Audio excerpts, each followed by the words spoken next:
Hello, Bart here, and welcome back to part 5, or episode 5. Alright, quick recap. We have our dude running around, our FBI guy at least, running around, animating. You can draw a pistol, holster it. So we now have a flashlight, even though it does not show up in the holster, it just looks a little bit neater. We draw it out, we have a flashlight on there. We can hit F to toggle the flashlight. And when we fire a pistol, we have an animation, we have a particle effect, we have a sound effect, we have empty shell casings that come out. When we reload, an empty magazine drops out. And they're all set to expire with a lifespan of about 2 seconds. Alright, so we need to start thinking about damage, doing damage, and in this one we're just going to do a pain pad. To get started with, I'm going to change maps. I'm going to go to the lobby map, just so we have, a place to test out some items. In lieu of actually making a test map, since we're not going to keep the lobby map, we're just going to use this as our test bed. Alright, so we first off need a pain pad. And what I'm going to do is go to my assets folder, and in here we need a new folder. I'm just going to call it gadgets. And I'm going to go ahead and create a new blueprint class, actor. We're going to call this pain_pad. We're going to add a component. It's going to be a cube. And I'll just call this pain pad. And all I'm going to do is change the Z height to 0.1, so it'll be thin. And then I'm going to click off of it, another component of a box collision. And this is going to be,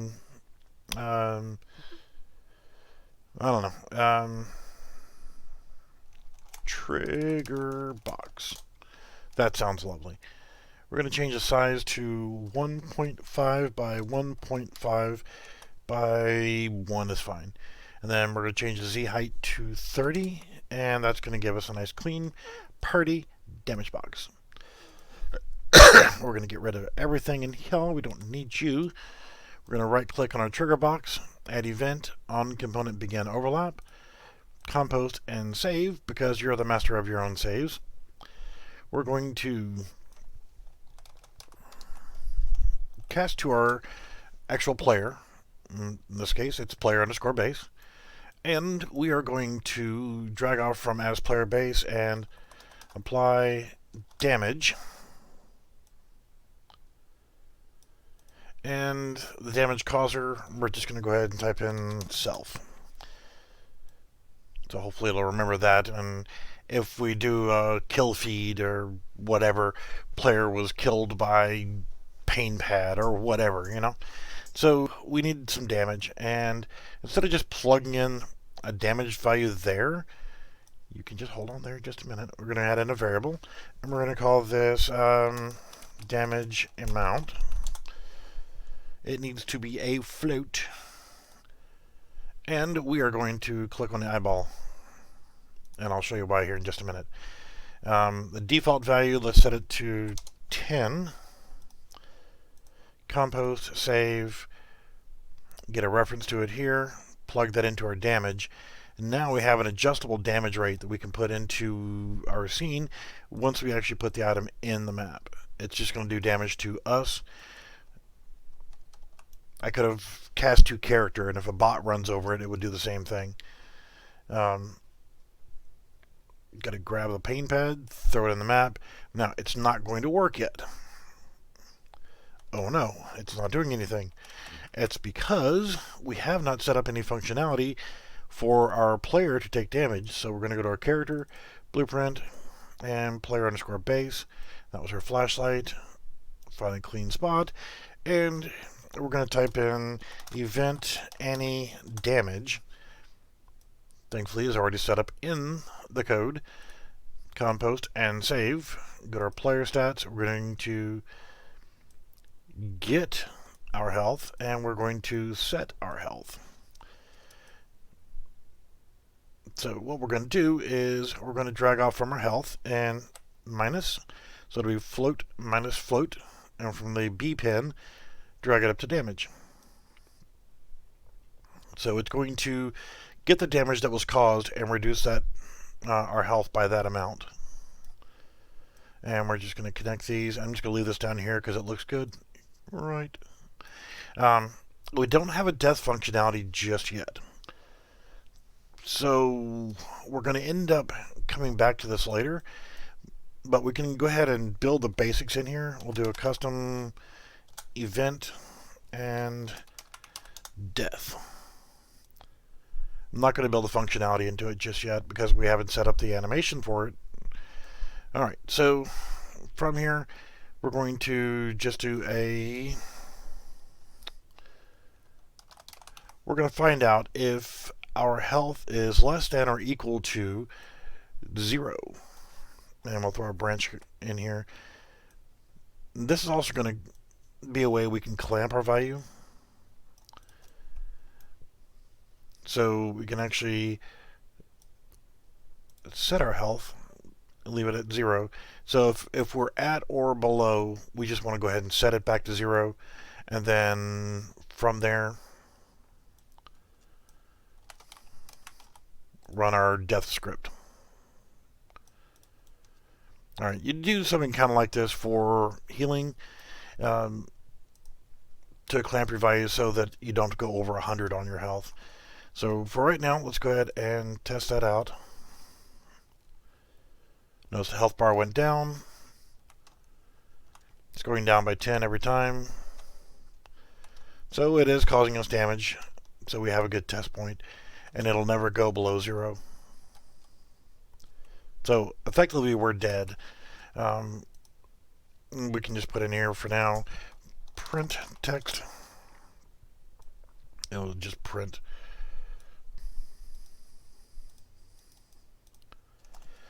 You are dead, fool. That's good enough. Alright. So we have our base functionality here, and we run over it. And that's fine. We can do 10 damage every time, or we can actually click on it since we have changed it to where we can set our damage amount. And let's change it to 50. So now we run over it. Bam, does 50 damage. Bam, you are dead, fool. You're dead. You can't keep walking over it. You're dead. Alright, so that's that. We now need a way of healing ourselves. So I'm going to go ahead and go to my gadgets, and I'm going to create another blueprint class and actor, and I'm going to call this med kit BP. Now with our med kit, what I want to do is go down here to Polygon Heist and meshes, and I think it's in props. Probably not because I selected props first. No, it's going to be in items. And we'll find our first aid kit. And we've got it where it's in multiple pieces, but let's go ahead and just use that one where it's complete. You can see we've got other things we can work with, like ammo packs, supplies, a bomb, briefcase, duffel bag, and a lot of cool masks, and some other stuff. But this is all we're worried about for the kit. And now I want to add a component, static mesh. I'm just going to call this health kit. Not to be confused with Heath Kit, the amazing cool stuff for creating radios and other. Probably going to need to raise this up later, but let's compost and save another component of a box collision, and this is going to be pickup area, and go to our event graph, delete everything in here, compost, save, right click on our pickup area, on component begin overlap. Again, we're going to cast to our player, and what we're going to do here is get our health, and we're going to increase this by a new variable, heal amount. What we didn't do on our pain pad is give this a name. And let's actually call this our heal or health kit stats. And that needs to be, yeah, that's fine. And so what we're going to do is set this as a float. Compile, save. But since we're getting our health, we also need to set health. Plug that across there. Now what we're going to do here is get a reference to our heal amount, at which we need to click on the eyeball so we can change that when it's in the scene. Get our health and float plus float.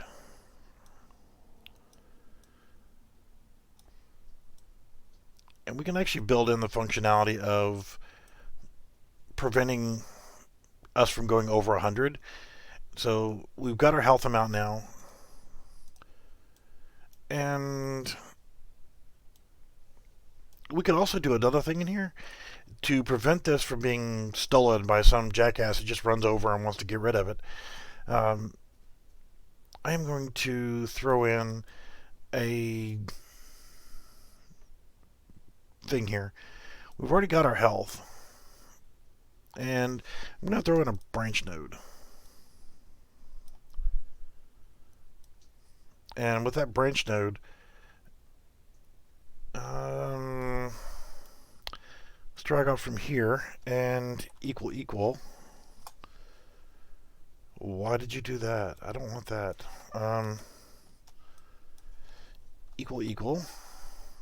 Equal vector, really? I just wanted that. If we are at 100 health, if we are fully healed up, then we don't want the player to be able to pick this up. So let's just move everything over.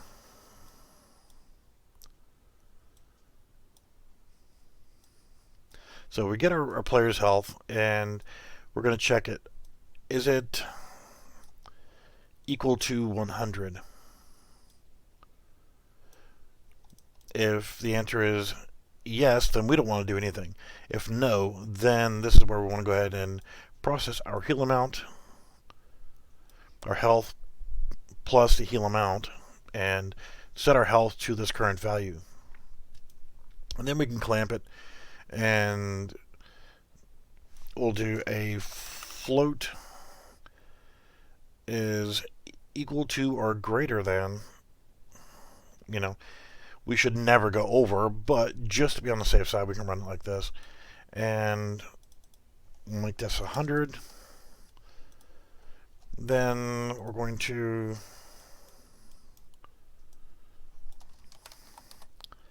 set our health to 100. So that's just going to be an easy way to clamp that, which we need a branch node in there too.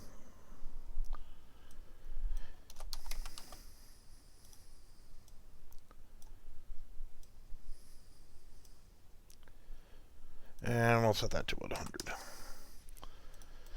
Alright, so another thing we can do here as well is, what do we do after it's been used? Do we destroy the actor? Do we leave it there?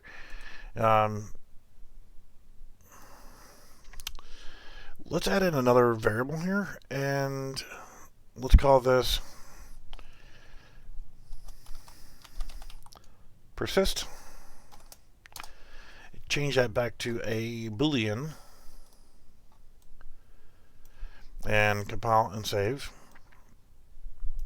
And we've already established that it's been used. So let's go ahead and put a branch in here. And let's go ahead and open up the eyeball, get a reference to that, and plug that in here. So if it does persist, we want it to stay. So we want it to disappear, but then come back.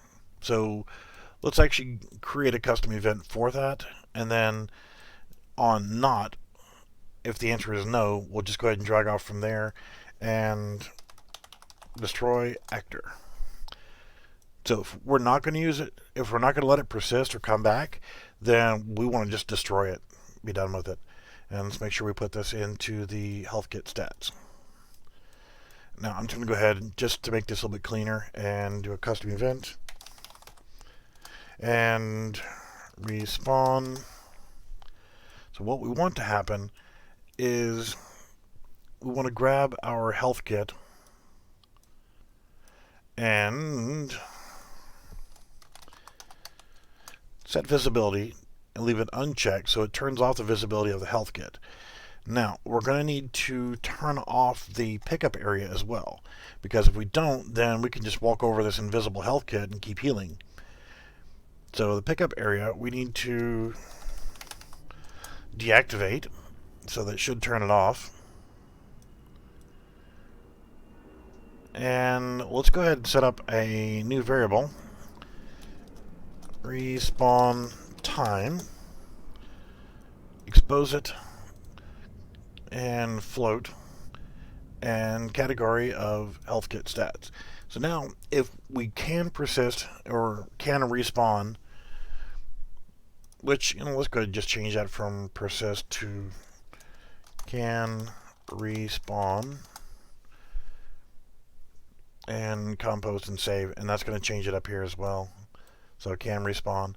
So if it can respawn, then we're going to turn off the visibility of our physical model of the health kit, deactivate the pickup area, and then let's just run a delay. And our respawn time, let's give it 3 seconds. However, we're not going to keep that. Realistically, you wouldn't want it to be 3 seconds.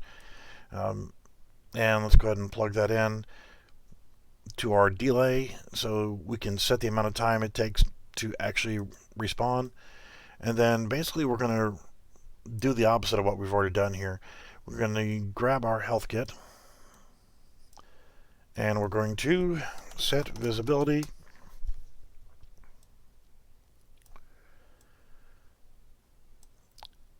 check mark. Okay, so I made one slight error here. This is why you're going to see a little bit of a jump. Instead of running from the pickup area, which is our box collision, you need to go ahead and use a set collision enabled node instead of deactivate. It'll prompt by default to no collision. Then when you get to the end here, you go ahead and set collision enabled again, but use the collision enabled, and that will make sure that it works correctly. So let's go ahead and run into here, and you can see, bang, we just lost 50 health. This health kit will not respawn, so it's gone. It's completely gone. Whereas this one, run over it, and we received the healing, it disappeared, and respawned. But while it's gone, I cannot pick up any more healing again. I have to wait till it actually comes back. And there we go, back to 100% health. Alright, so that's going to do it for this video. I just wanted to go ahead and cover the ability to have health kits and let you, whenever you put them into your map, decide, do you want it to respawn or not? Yes or no? Do you want, how much healing do you want it to do? And if you do want it to respawn, how much time does it take for it to respawn? I can change this to 10 seconds and boom, just that easy. Now it will not come back, and I can't use it because my health is full. So I can't be a D-bag and steal the friggin' health. Now I gotta wait 10 seconds for it to come back. Why is it still doing it in 3 seconds? Because I didn't change it. 10. And let's save all.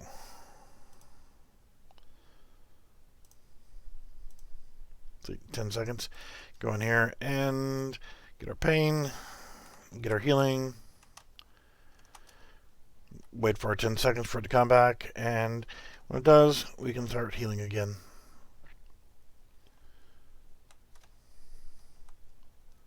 Yay. And there was much rejoicing. Okay, that's going to do it for the health kit pickups. And future videos, when we start adding in the ability for our player to cause damage, then and do our full shooting mechanism, then we need to have a death animation set up with it, and we need to set up respawn, that kind of stuff. So we'll get into that in future videos. Thanks for watching, and we'll see you soon.